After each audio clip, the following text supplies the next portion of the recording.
Hola, ¿cómo están? En esta oportunidad veremos la capa de transporte del modelo OSI. Bien, la capa de transporte del modelo OSI, esta tiene funciones, la cual son segmentación y reensamblaje. Para comprender a qué se refiere la segmentación, se debe de recordar que las redes tienen límites de transmisión bien establecidos, y a pesar de que la tecnología avanza a pasos agigantados y cada vez nos encontramos con velocidades superiores con el uso de la fibra óptica, aún no somos capaces de transmitir de golpe un archivo de tamaño considerable. Los datos que generamos de las aplicaciones deben de ser fragmentados o recortados, ¿ya?, en algún punto para poder ser enviados en la red, de tal modo que no saturemos el enlace. Ahora, lo primero que debemos de saber es, ¿qué es eso de fragmentar datos? Pues esto se refiere a fraccionar, dividir o partir algo grande en pedazos o trozos más pequeños. Bien, los datos que fueron generados en la aplicación son fragmentados en la capa de transporte, y a esto es lo que se le conoce como segmentación. Ahora, por ejemplo, yo quiero enviarle una película a mi amigo, ¿ya?, en la cual esta película va a tener un tamaño de 1 GB. Entonces, si yo le doy clic al enviar, esta película no se va a poder enviar de golpe, no se va a poder enviar en el mismo momento, ese ratito, ¿no? Entonces vamos a tener que esperar un rato de tiempo para que pueda ser enviada la película. Y bien, lo mismo pasa con la persona que ha recibido la película. Entonces, esa persona no lo va a poder ver directamente, sino que va a tener que esperar y descargarlo para poder ver la película. Ahora, cuando dicho archivo llega a la capa de transporte, esta se da cuenta de que es un archivo con un tamaño muy grande. Entonces agarra dicho archivo y lo divide en pedacitos y lo llamaremos fragmentos. Ahora, una vez fragmentada la información, se envía fragmento por la red. Luego el dispositivo receptor tendrá que armar el archivo grande uniendo cada fragmento, y esto lo hace la capa de aplicación en el dispositivo receptor. Cada fragmento para formar el archivo original es algo que llamamos reensamblaje.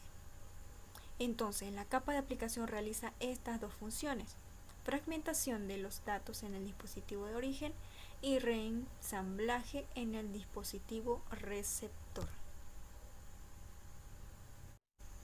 Ahora quizá te preguntes, ¿cómo rayos puede el dispositivo receptor armar nuevamente el archivo o la información original sin equivocarse? Aquí entramos a otro punto clave de nuestra capa de transporte, y me refiero a los protocolos de capa de transporte TCP y UDP.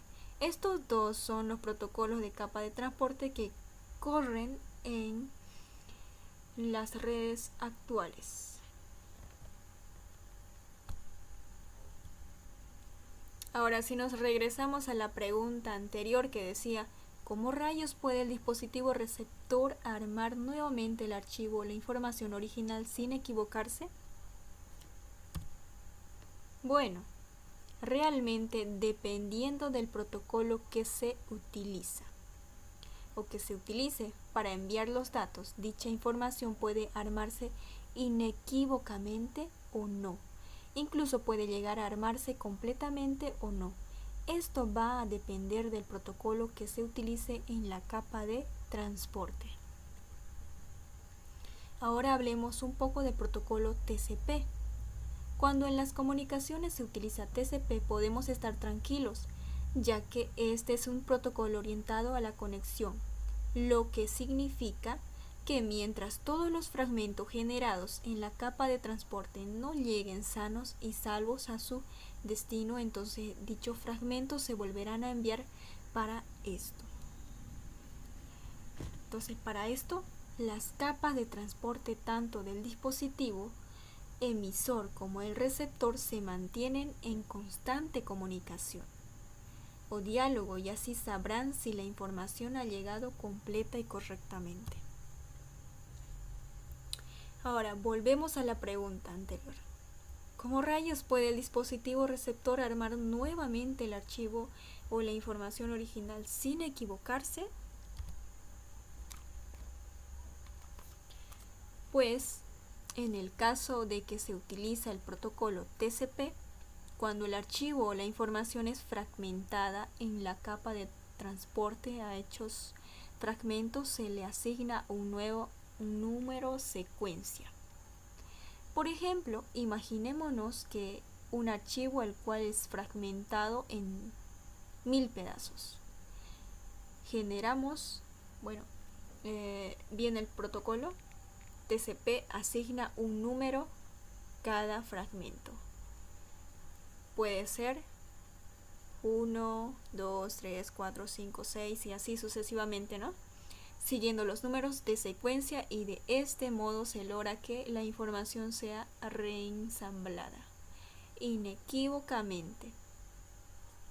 Y ahora, ¿qué pasa si uno o muchos de esos fragmentos se perdió en el camino por cualquier razón? ¿Qué es lo que pasa? Bueno, como les dije anteriormente, el protocolo TCP se mantiene en constante diálogo entre el emisor y el receptor.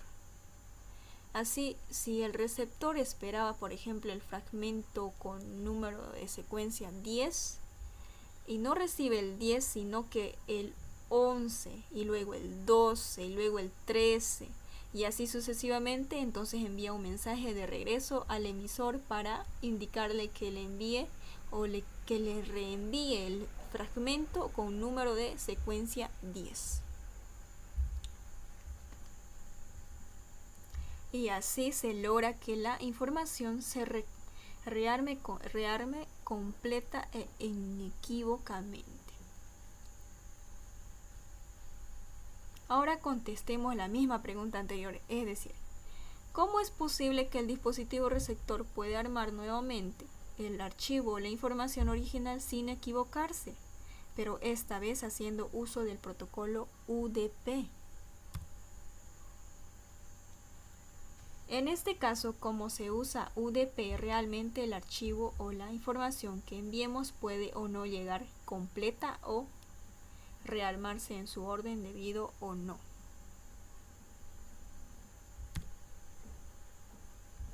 ¿Por qué?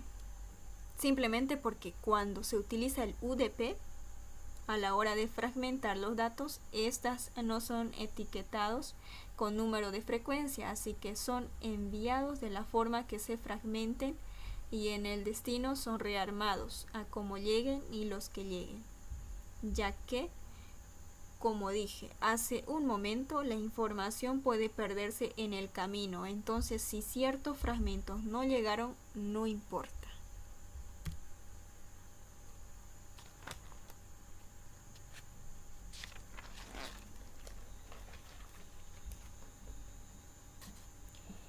El archivo o la información se arma en el orden que llega y sin importar que llegó completo o no. A este protocolo se le conoce como protocolo no orientado a la conexión.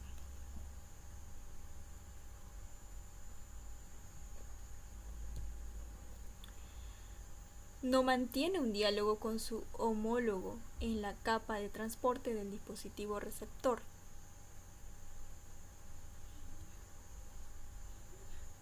Entonces recapitulemos a modo de resumen.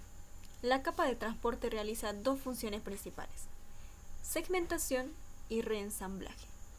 Segmentación, habíamos dicho que se refiere a tomar un archivo o información muy grande y fragmentada, o dividirla en pedazos que se puedan enviar por la red. Luego dichos fragmentos son unidos o formados ordenadamente o no en el destino. Y reensamblaje. Bueno, ya este armado de fragmentos se le conoce como reensamblaje, ¿no? Después existen dos protocolos principales en esta capa, TCP y UDP. TCP es orientado a la conexión, lo que nos asegura que los datos llegarán a su destino cueste lo que cueste. O sea que van a llegar bienísimo, correcto. Ahora, el UDP no es orientado a la conexión, lo que se traduce en que los datos que los datos se pueden perder en el camino y no serán reenviados por el emisor. Por lo tanto, podemos tener datos incompletos en el destino. Y por último, si se pregunta, ¿qué protocolo se usa más en las telecomunicaciones? Pues, es decir, ¿qué protocolo es el que vamos a utilizar? ¿Será que TCP o UDP? ¿Cuál de los dos? Bueno, eso va a depender de si quieres que la comunicación sea rápida o no, o si importa o no que los datos que envíes lleguen completos o incompletos. Eso solo depende de ti. Por ejemplo, en transmisiones de video se utiliza UDP, ya que importa más la velocidad de transmisión a que los datos lleguen completos, porque si ciertos fragmentos se pierden en el camino, en una videollamada o en una videollamada, por ejemplo, lo mucho que puede pasar es ver una imagen distorsionada por un momento. Lo mismo si estamos haciendo una llamada por WhatsApp. Si se pierde un fragmento en el camino, lo que puede pasar es que escuchemos un chasquido o no escuchemos bien la voz por un determinado instante, y realmente esto no tiene gran repercusión en las comunicaciones. Pero claro, la mayoría de comunicaciones que requieren que los datos lleguen intactos, o más bien no, la mayoría, si no todas, hacen uso de transporte TCP, comunicación fiable. Bueno, eso sería todo y gracias por su atención.